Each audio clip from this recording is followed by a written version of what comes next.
안녕하세요. 준학입니다. 오랜만에 주식 관련된 영상을 올리고 있네요. 요즘 장세가 너무 좋죠. 그래서 많은 분들이 수익을 거두고 있어요. 실제로 주변에서도 그렇고. 오히려 저보다도 더 큰 수익을 거두는 사람들이 많습니다. 저 같은 단타 매매자들은 사실 이런 강세장에서는 어떻게 보면 장타 매매자들한테 많이 밀릴 수 있거든요. 매매를 또 그렇게 자주 하는 게 아니기 때문에 보유하고 있는 쪽이 훨씬 나을 수도 있죠. 그런데 오랜만에 이제 제 영상을 올리는 이유는 이 강세장이 어디까지 갈 것인가라는 거에 대한 이제 생각인데, 글쎄요. 저는 이제 어느 정도 이제 한계점에 슬슬 다다르지 않나, 이런 생각을 하고 있거든요. 사실은 지금 명확한 어떤 그 하락 요인은 없습니다. 명확하게 지금 보이는 건 없어요. 그 정도로 이제 강세장인데, 문제는 그 하락 요인이 조금씩 누적되고 있는 게 보입니다, 지금. 네. 그래서 이제 설명을 드리는 거예요.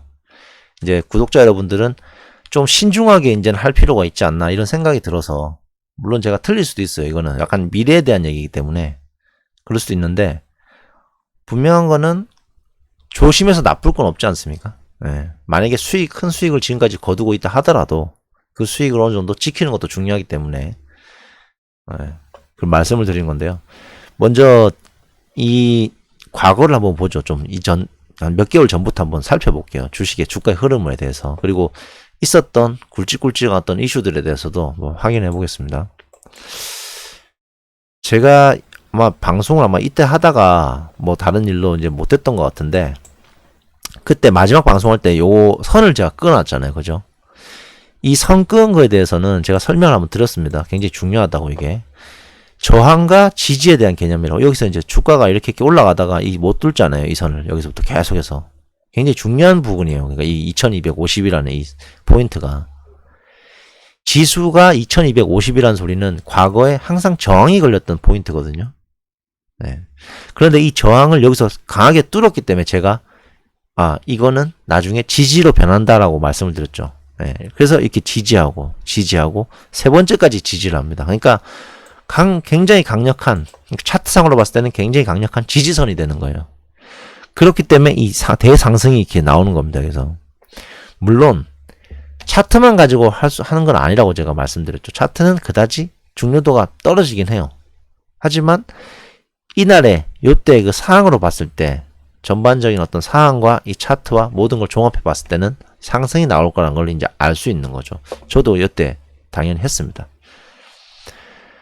그리고 이 구간을 자세히 보셔야 되는데요. 이 구간. 여기서 이게 상승이 나왔던 이유는, 사실 가장 큰 이유는 그 대선이라는 불확실성이 해소되면서 나온 거거든요. 그런데 이 구간에서는 왜 이렇게 횡보를 했냐면, 우리나라가 코로나 2차 확산이라는 겨울 대유행 뭐라고 부르지 언론에서는, 어쨌든 확진자가 우리나라에서 방역 실패다 어쩌다 이렇게 얘기가 나오면서 폭발적으로 느는 그런 시기가 바로 있었죠. 그게 하시나요? 네, 그게 바로 이 시기였습니다. 저는 이제 주가를 계속해서 이제 흐름을 계속해서 보거든요.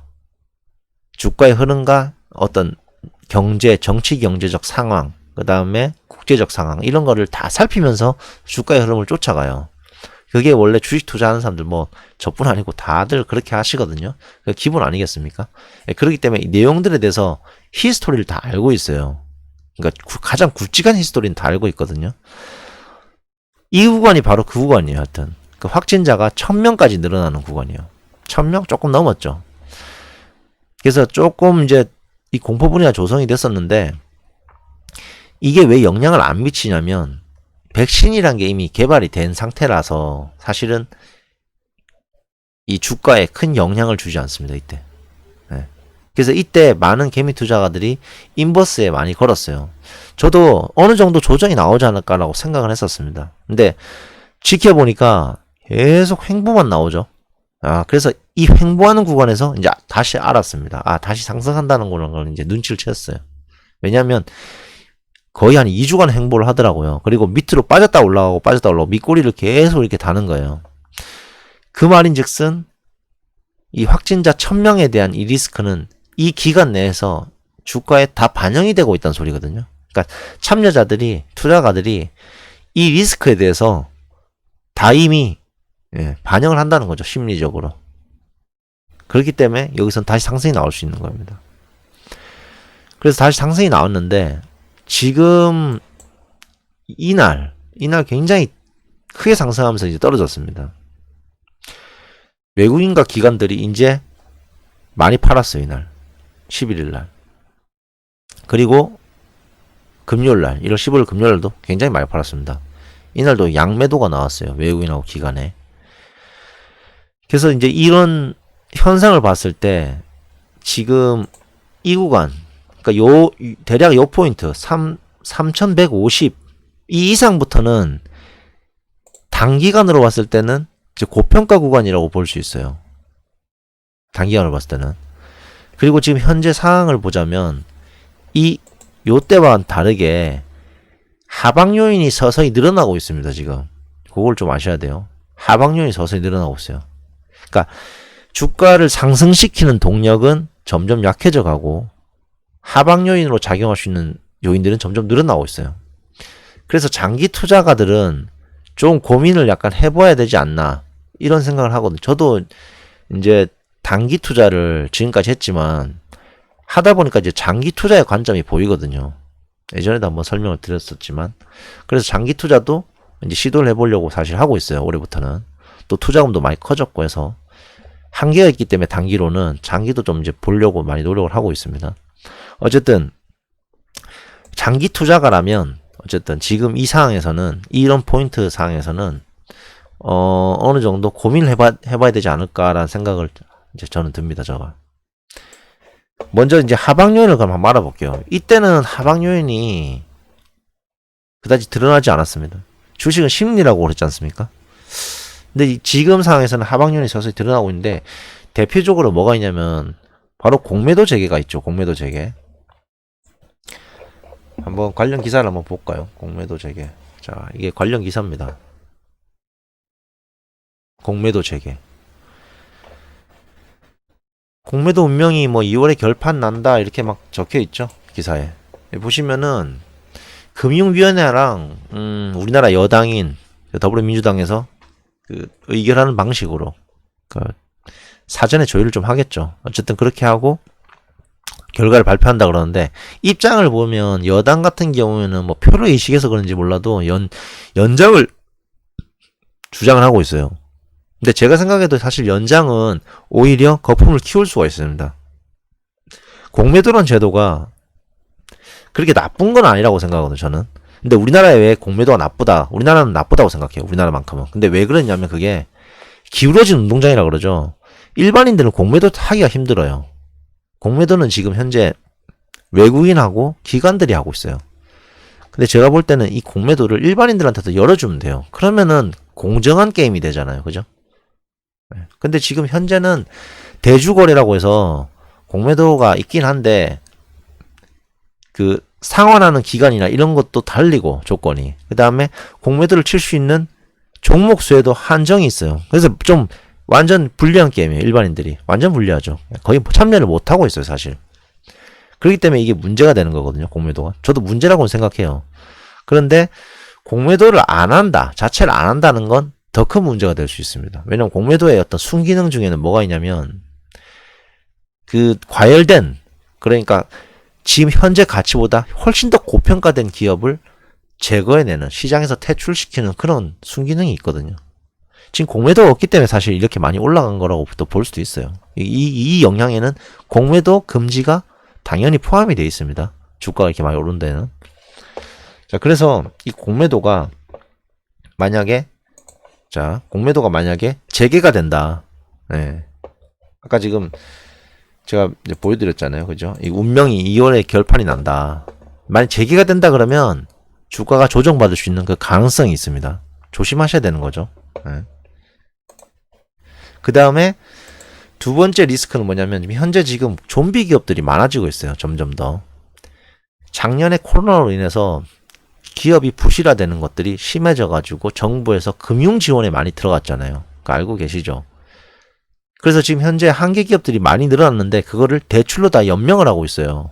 기업이 돈을 벌어서 기업의 그 대출을 갚고 이자를 갚고 그다음 원금도 갚고 뭐 이렇게 하는 게 아니라 대출만 계속 땡겨서 연명을 하고 있다고요. 그 기업이 부실화되는 걸 막기 위해서. 근데 이게 한계가 있지 않습니까? 금융 지원도 한계가 있다고요. 한계가. 그런 기업들이 지금 여기 있는 기업들은 좀 우량한 기업들이 제가 주로 하니까 뭐 상관없지만 그런 좀비 기업들이 굉장히 많아요. 그래서 이게 코로나가 계속 지속되면 금융 지원이라는 이 어떤 명목하에 폭탄의 크기가 오히려 갈수록 커지는 셈이 됩니다. 왜냐하면 부실 기업들을 계속해서 금융으로 지원을 해주면 나중에 얘네들이 부실했다가 뭐 좋아지면 상관없는데 계속 부실해서 부도나고 파산하고 도산하고 이러면은 이게 은행의 리스크로 전이되거든요. 또 네. 그런 문제들이 생기는데 이게 지금 계속 커지고 있는 상황이에요. 왜냐하면 한계 기업들이 늘어난다는 그런 기사를 보시면 여러분들 아실 거예요. 기업 구조조정이 적기에 일어나야지 이게 만약에 계속 문제가 있는 애들을 계속 케어해주면 결국 더 큰 문제가 된다는 거죠. 쉽게 생각해서. 그래서 은행권의 그 부실 기업의 처리 비용이 나중에는 급증할 수가 있어요. 그러면 은행도 위험해질 수 있습니다. 그래서 지금 현재 어떻게 되냐면 은행들이 부실을 대비해서 대출을 좀 조이고 있죠. 여러분들 알고 계시죠? 뉴스에 나오죠. 그것도. 자영업자나 중소기업들을 그 은행 대출을 점차 조이고 있습니다. 지금. 왜냐하면 은행들도 지금 부실해질까봐. 그리고 가계대출이 너무나 늘어나고 있죠. 기업대출도 마찬가지입니다. 기업대출도 많이 늘어났어요. 자, 이런 것들이 문제가 되고요. 그 다음에 또 코로나 재확산이 있죠. 지금 제가 아까 설명드린 것처럼 이때 1000명대였는데 다시 지금 현재 500명대로 좀 줄었어요. 줄긴 했지만 어쨌든 많은 수치예요. 예전에 이때는 100명대, 뭐 몇십 명대, 100명대 1년 내내 거의 그러다가 이때 너무 많이 늘어가지고 지금도 꽤 많이 늘어났습니다. 어쨌든 그런 코로나 재확산 이슈도 여전히 남아있고 여전히 그 다음에 백신에 대해서 부작용 얘기가 자꾸 나오죠. 조금씩 나오는 것도 문제가 있어요. 그것도 하방 요인으로 충분히 작용할 수 있다는 얘기입니다. 그래서 이런 지금 현재 제가 4가지를 말씀드렸어요. 첫 번째 공매도 재개, 그렇죠. 두 번째는 한계 기업의 증가, 세 번째는 코로나 재확산, 네 번째는 백신에 대한 부작용에 대한 우려. 이런 여러 가지 지금 대충 4가지의 큰 요건이 있는데 이런 것들이 하방 요인으로 작용할 수 있는 요건이 점점 시간이 지날수록 커질 수가 있습니다. 그래서 이 사항을 잘 보셔야 돼요. 좀 조심하셔야 되는 단계가 아닌가. 물론 제 개인적인 생각입니다. 저는 이 투자금을 이 어떤 투자금을 조절하면서 투자를 하기 때문에 문제가 생겼을 때 대응을 할 수 있는 그런 투자를 하기 때문에 상관없는데 뭐 혹시라도 지금 너무 막 강세장이라 뭐 여기서 이제 크게 몰빵을 한다든지 뭐 이러면은 그 리스크가 있지 않을까 이런 우려 때문에 제가 이제 말씀을 드리는 겁니다. 이상으로 한번 전체적인 어떤 현재 사항을 한번 짚어봤고요. 다음에 또 영상으로 올려드리겠습니다. 감사합니다.